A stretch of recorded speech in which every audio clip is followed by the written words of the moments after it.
On the surface, the relationship between Indonesia and the Philippines may seem like a bitter rivalry. But in reality, it's closer to two ambitious work colleagues relentlessly at each other's heels, challenging them to improve.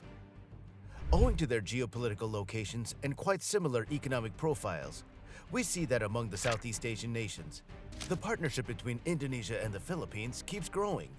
According to the OEC, both countries had a collective trade that surpassed $7 billion in 2020. The numbers are expected to rise in 2024, showing their reliance on one another. While the two countries strive to become economic powerhouses in Asia and the world, they don't compete with each other, but work to bringing out the best in each other.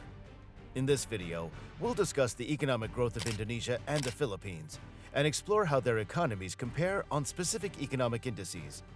We'll also explore some challenges to their path to economic prosperity by discussing their common growth. Let's go. Indonesia has a GDP per capita of $11,400 as of 2021, while the Philippines has $8,000 as its GDP per capita in the same year.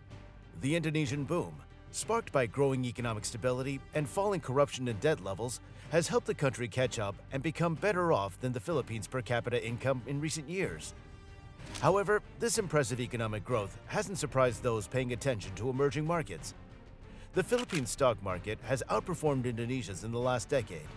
Also, it's not a surprise that the Philippines has seen one Asian country after another bypass its per capita GDP. There was a time when the Philippine economy was second only to Japan in Asia, but that was back in the 1960s. Since then, the fortunes of the country have shifted. A decade or more later, countries like South Korea, Taiwan, and Vietnam had surpassed the Philippines in their GDP income. China followed in the 1990s. However, the biggest shock to the Philippines happened in 2009. The Indonesian boom made its citizens richer than Filipinos for the first time. The Philippines quickly realized it wasn't a fluke that their neighbors had exceeded them, because the trend continued. But what has Indonesia done right that the Philippines hasn't? First, the country overcame the economic and political instability caused by the breaking Asian financial crisis, which affected Indonesia the most. In addition, Indonesia fought to reduce its government debt, which was responsible for approximately 60% of that of the Philippines. Now, it's not that the Philippines hasn't made progress in fighting corruption, but a Transparency International report on both countries shows that the country is more corrupt than Indonesia. We know how corruption and cronyism kill emerging market growth. So, comparing both countries' economies shows the negative impact of corruption on the Philippines' economic growth. Another area to consider when examining the economies of both countries is their systems of government. Presently, the Philippines uses a system of checks and balances that functions more to check the executive. On the other hand, Indonesia has a more powerful executive. That institution can expedite building the country's social and economic infrastructure. Robust institutions supplemented by economic policies that are friendly to economic development are one of the reasons behind Indonesia's strong economic growth, an area the Philippines needs to copy from its neighbors. Also, the Indonesian legal regime for investment is passive. So, the country has never delayed or conflicted with complex constitutional rules about how to treat foreign direct investments in their midst because they did have such rules in the first place. So, Indonesia has attracted more direct foreign investment than the Philippines. Constitutional rules have restricted foreign investment in significant areas, such as public utilities, exploitation of natural resources, and land ownership. Having examined the areas where Indonesia has done better than the Philippines, let's now examine the recent strides the Philippines has made to rebuild its economy. The Philippines' economy has rebounded strongly in the last 12 months. Labor conditions have improved too, with a 17% drop in the unemployment rate in 2021 and a further 6.5% drop in 2022. The latest S&P Global Purchasing Managers Index survey results for November 2023 showed that the Philippines' manufacturing sector is one of the fastest growing among major economies in the world. This robust growth is due to sustained remittance inflows from workers abroad, fast-growing IT BPO sector exports, and the continued recovery of the tourism sector, which is also expected to support economic growth momentum in 2024. International visitor arrivals are expected to double in 2024 compared to 2023, driving a significant rebound in international tourism revenues.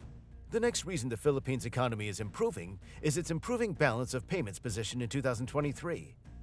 The country's cumulative balance of payments surplus of $3 billion for the first time in a year is a clear indicator of its robust growth.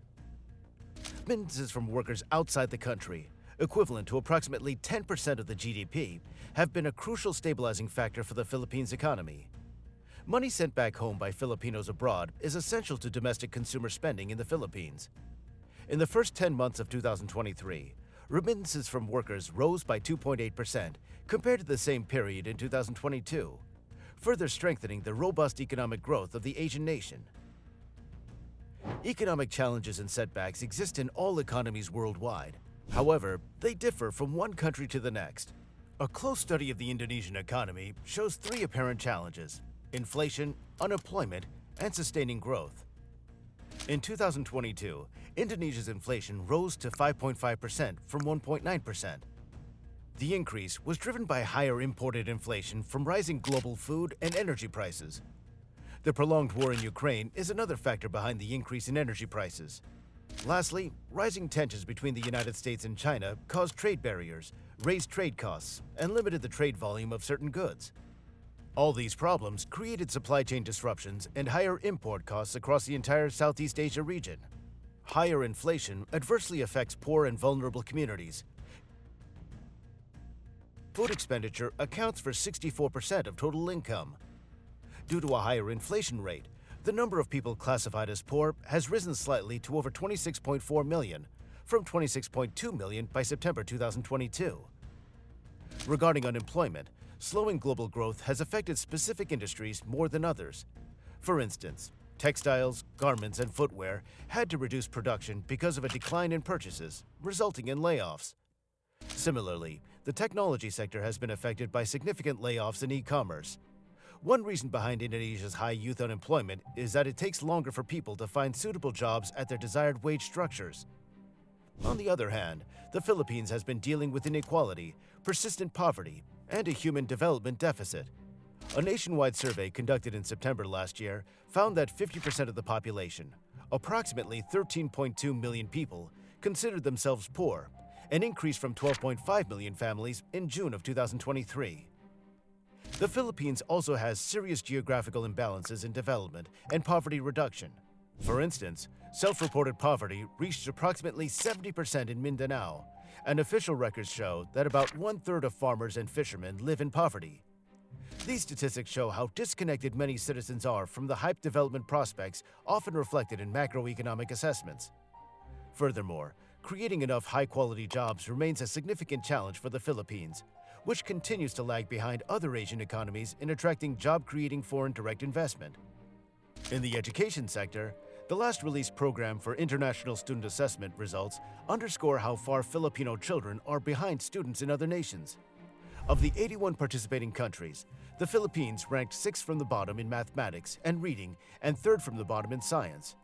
Another study showed that 9 out of 10 children aged 10 could not read a simple text. With the problems highlighted in this episode, countries need significant reforms to overcome these challenges. Indonesia's economy grew faster in the second quarter of 2023, at 5.2% compared to 5.0% in the first quarter. Robust growth in private consumption has driven this improvement. Exports declined by 2.7% in the second quarter of 2023. Despite services exports remaining strong due to increased foreign visitors and foreign exchange inflows, the normalization of global commodity prices in 2023 has hindered overall export performance. Industrial production also increased by 0.3% in the second quarter of 2023. However, unemployment remained steady at 5.7% in the second quarter. Over the past few months, inflation has been steadily easing, declining from 4% in May to 3.5% in June. The Philippine economy grew at its slowest pace in 12 years in the second quarter of 2023. It increased at only 4.3% as high inflation and interest rates hurt consumer demand. High borrowing costs and a normalization in commodity prices drove this lackluster growth, which outweighed the impact of tourism spending and investments. With inflation hovering at 14-year highs in the first quarter of 2023, consumption growth also slowed. In the fourth quarter of 2023, the economy grew at 5.6% and ended the year at that rate.